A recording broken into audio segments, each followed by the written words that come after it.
with our rental car all picked up from ChiangMaiWheels. We are en route. We're going to a place called Chiang Dao.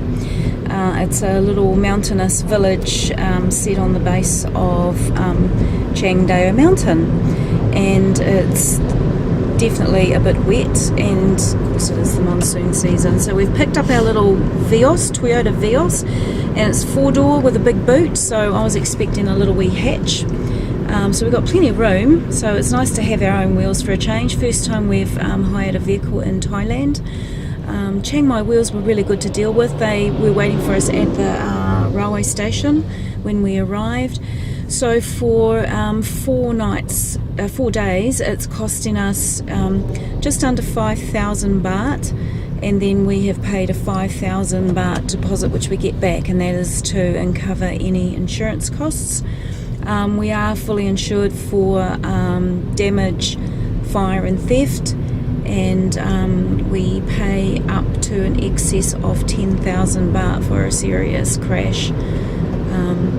But yeah, we're all covered. So yeah, good company to deal with. I'll put the link in the description below. Good communication, eh? Yeah, good communication, which is what you want, and they're on WhatsApp, so we can easily message them on our phones via WhatsApp.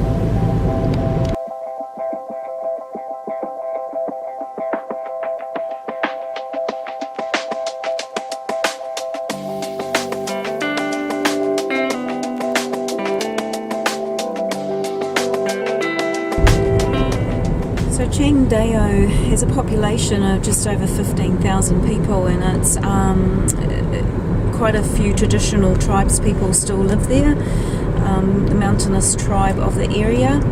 So it's about 87 kilometres from Chiang Mai, where we arrived. So, and it's up a little bit further, and then we go back down to Chiang Rai. So we arrived in Chiang Mai. We're detouring to Chiang Dao and ending up in Chiang Rai. How do I say that on hardly any sleep and 26 hours of travelling? I don't know. So yeah, we'll just go there and see what it's all about. There's caves, temples, not sure whether we'll get to some hot springs, but more to come on that. We've made it to the Chiang Dao Caves, which is set right at the base of this huge limestone mountain. And the clouds are just rolling in now, so I'm hoping that the weather is just going to stay fine enough for us to have a look around.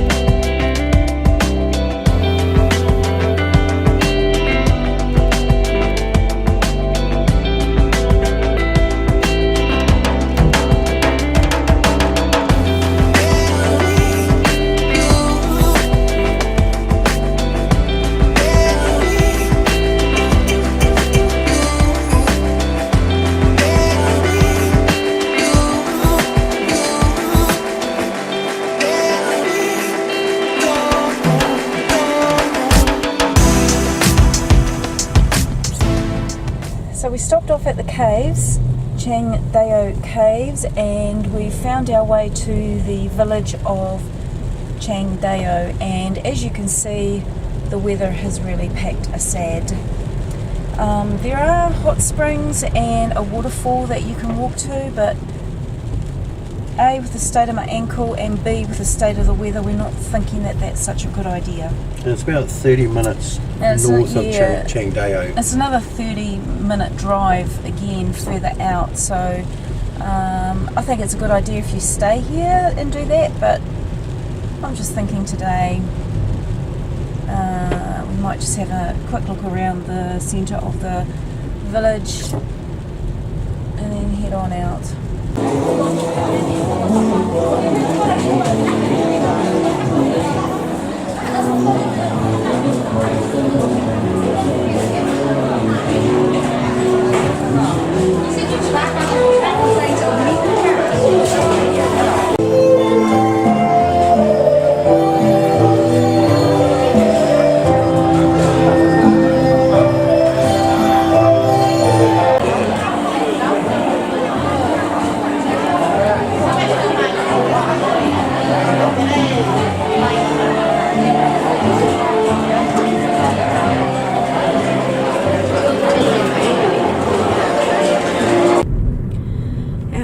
for another day's exploration in Chiang Rai after a great night's sleep. Awesome night's sleep. Out to the count, sort of talk about catch-up mode, at the Baan Malai Guest House. Very impressed with the guest house. And for the price, I think we made a good choice. The accommodation in Chiang Rai is at the Baan Malai Guest House, and this is our room. Quite a nice big room. They only had twin available, and we negotiated them down to 550 Thai baht per night, and that's including breakfast.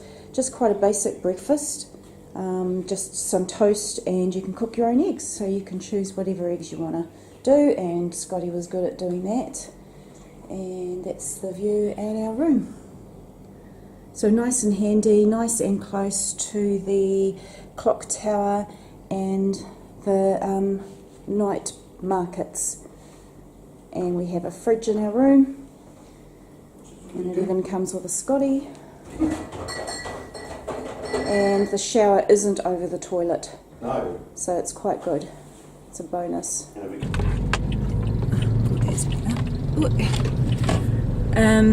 So yes, we've hopped in our rental car. We decided to do the furthest things first, and we're off to what they call the Triangle.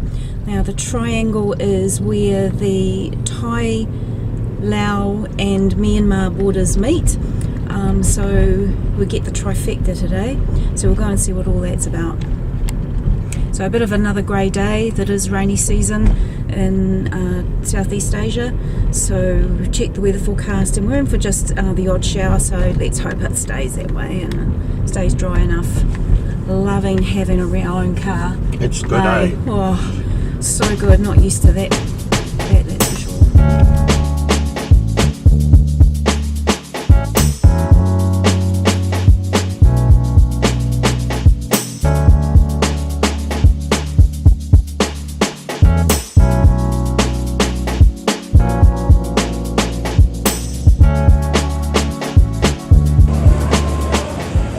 So we arrived at the river that borders Thailand and Laos, and over there is Laos.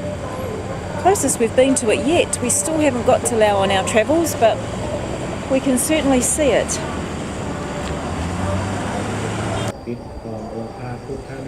Alright, we're just trying to get this right. We're at the Triangle. So this is where Thailand meets Myanmar meets Laos, and we're thinking that the little island in front of us is Myanmar. Okay, so this one right there, that's Myanmar. Over here further is Thailand. So Thailand, Myanmar, and across the river there is Laos. So this is the Triangle. We've just had a geography lesson. I hope I've got that right. I think it's right. According to Google Maps. According to Google Maps, which never lies, we're at the Triangle. So it appears that we're right, and there's the map to prove it. So standing right at the Triangle. Oh my God, Myanmar is just right there. How about that? And Laos is right there. So apparently you can catch a boat over to Laos and arrive in Laos as long as you stay in what we believe it to be the Golden Triangle Special Economic Zone, because there is a big sign right across the river that says that. And what we think, how we understand it, is that you can go across there without encountering customs or border control, so long as you stay within that zone. And guess what's in that zone? Casinos. Because we think, I'll have to Google that, because of course there are no casinos allowed in Thailand.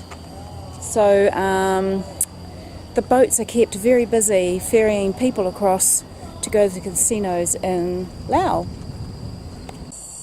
We've just driven a couple of kilometres up the road from the Golden Triangle to the Hall of Opium. So this is a museum all about the opium industry back in the day.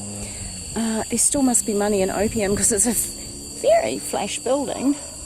Don't think we can take any photos inside, so it may have to be a recap after we've been through. So we've just finished our tour around the House of Opium. Crikey, I think we were there for at least a couple of hours. It took quite a while and it was really interesting. So we learned all about the history of the Opium Wars, and of course how what effect the drug has had on the general population. So we've been travelling for, what was it, about 55 minutes from the Opium House, and we've come to the ex-residence of the Queen Mother. The Queen Mother. So this is the mother of King Rama IX, which is the king that's just passed away. So it's the current king's grandmother. So she was very passionate about this area in northern Thailand, and it was her that set up foundations to help the opium addicts. It was her that established the House of Opium, where we went to, all about drug education and history, about opium and morphine and heroin. And she set up the rehabilitation centre there. Yeah, she set up a drug rehabilitation centre as well. So very passionate about northern Thailand. And she had a residence here where she would come for holidays and breaks. I think she might have spent quite a bit of time here, eh? Yeah. By the sounds of it. Okay. Tung. There you go. You're in shot now. Just what we've read, and we need to check. But I think she spent most of her time here because she was real passionate about helping the north of Thailand, especially get out of the drug trade. Yes. So beautiful residence. We've just trudged up a hill to get to her residence. So we have got 4 things to look at. At 220 baht each. And we paid a package deal of 220 baht each to go through. So this is the first one, which is her villa. So we drove up steep hills, and we're sitting right at the top of the beautiful hills. I'm hoping to get a good view of the scenery around us, but this is just walking up the hill to get to her villa. Beautiful gardens, beautifully tended, and we'll go and have a look at her house of residence. So we've been through the house. We had an audio guide explaining bits and pieces, and it's beautiful. They spent a lot of their time in Switzerland, so you can tell by the style of the house for sure. No photos were allowed inside, so we can only just take photos of the outside. So we might go on to section number 2, maybe the garden.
We've arrived at the iconic White Temple in Chiang Rai, and it pretty much symbolises Chiang Rai really. It symbolises Buddhism, but it's not actually that old. It was completed and open to the public in 1997, completely white, as the name would suggest. So it's actually quite good. It's not too crowded yet. So let's go and have a look.